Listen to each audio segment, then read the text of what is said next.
Okay, let's give you guys some practice. So integrate the following. So press pause and have a go. Okay, so to do this, I'm asking you to integrate this. So you've got to look for something in such a way that when you differentiate it, it will give you this. So remember, to integrate this, it's always going to be one notch higher than this. So make this to be your initial guess, x to the power of 4. Now when you differentiate x to the power of 4, it will give you, well, remember the 4 comes down, so it will be 4, the x stays the same, the power gets minused by 1. So when you differentiate this, it will give you this. And look at this, this is exactly the same as this, but you just don't want this 4. So you would go back to your initial guess and stick a quarter in there. So now when you differentiate this, the 4 comes down, so 4 times a quarter, that will be 1. The x stays the same, the power gets minused by 1. So now there, when you differentiate this, it will give you this. So the final answer is actually a quarter x to the power of 4. So this would be a quarter x to the power of 4 and then plus c. Okay, so to integrate this, it would then give you this. So next one, to integrate this, in your mind picture this thing here, x to the power of minus 4 dx. So for you to integrate this, you've got to look for something in such a way that when you differentiate it, it will give you x to the power of minus 4. Remember, it's always going to be one notch higher than this. So it's going to be, make this to be your initial guess, x to the power of minus 3.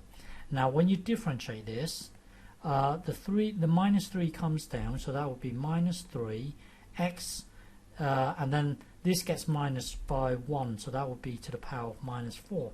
And look at this, this is exactly the same as this, but you just don't want this negative 3. So you would go back to your initial guess and stick a negative a third in here. So now when you differentiate this, the negative 3 comes down, so that would become 1, and then the x stays the same, the power gets minused by 1, so that would be minus 4. So this is exactly the same as this.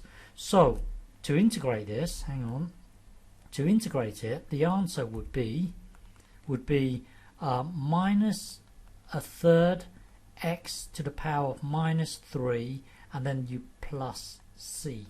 So that's how you do it for this one here. Okay, so next one, this is a tricky one. 1 over x, to integrate 1 over x, you've got to look for something in such a way that when you differentiate it, it gives you 1 over x.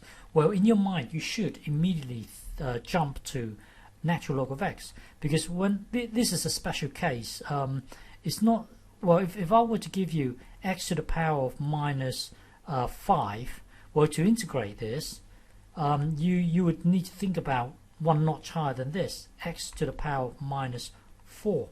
Well, for this case, x to the power of minus 1, you can't think of x to the power of one notch higher than this, because that would be 0. But then this is a constant.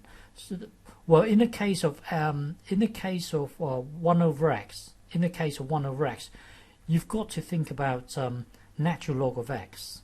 1 over x is not the same as x to the power of minus 4. You see, to the power of minus 4 is easy to integrate. Is to the power of minus 3.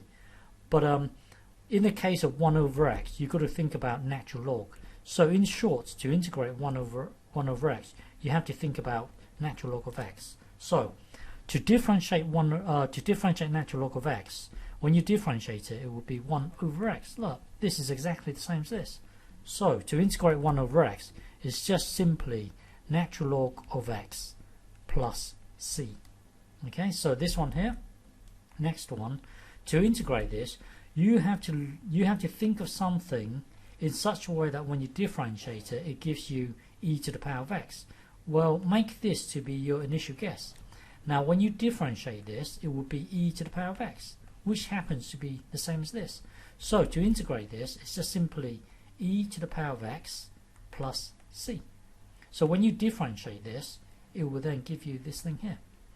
Okay, next one, to integrate this, you have to look for something in such a way that when you differentiate it, it gives you cos of x. Well, it turns out, well, your initial guess should be sine of x. Now, when you differentiate sine of x, it will be cos of x. So look, this is exactly the same as this. So to integrate this, it will be sine of x plus c. That's your answer there. Okay. Next one, to integrate this, you have to look for something in such a way that when you differentiate it, it gives you this thing here. Make this to be your initial guess, cos of x. Now, when you differentiate cos of x, it will give you minus sine of x. But you don't want this minus here, so you would go back to your initial guess and stick a minus in here. Now, when you differentiate minus cos of x, it will give you sine of x, which is exactly the same as this.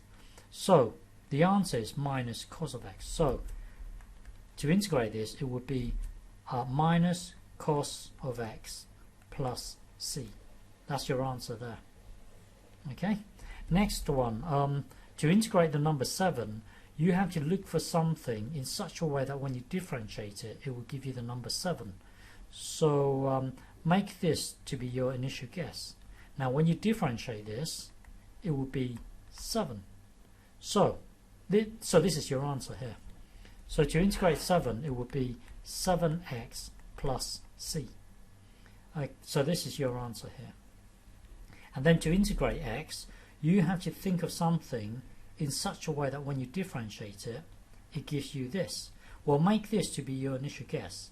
It's always going to be one notch higher, except from this case, where you have this. One notch higher than this would be x to the power of 0, which is a constant. This is a special case where you have to use natural log. Well, this one here is always one notch higher. So make this to be your initial guess. One notch higher. 2 is one notch higher than 1. So when you differentiate this, it would be 2x. But you don't want this 2 here. So you would go back to your initial guess and stick a half in here. So now when you differentiate this, it will give you, when you differentiate this, the 2 comes down. So that would be 1. And then the x stays the same. The power gets minus by 1, which is this thing here. So to integrate this is your answer here. So to integrate it, it would be a half x to the power of 2. So that's your answer there. Okay.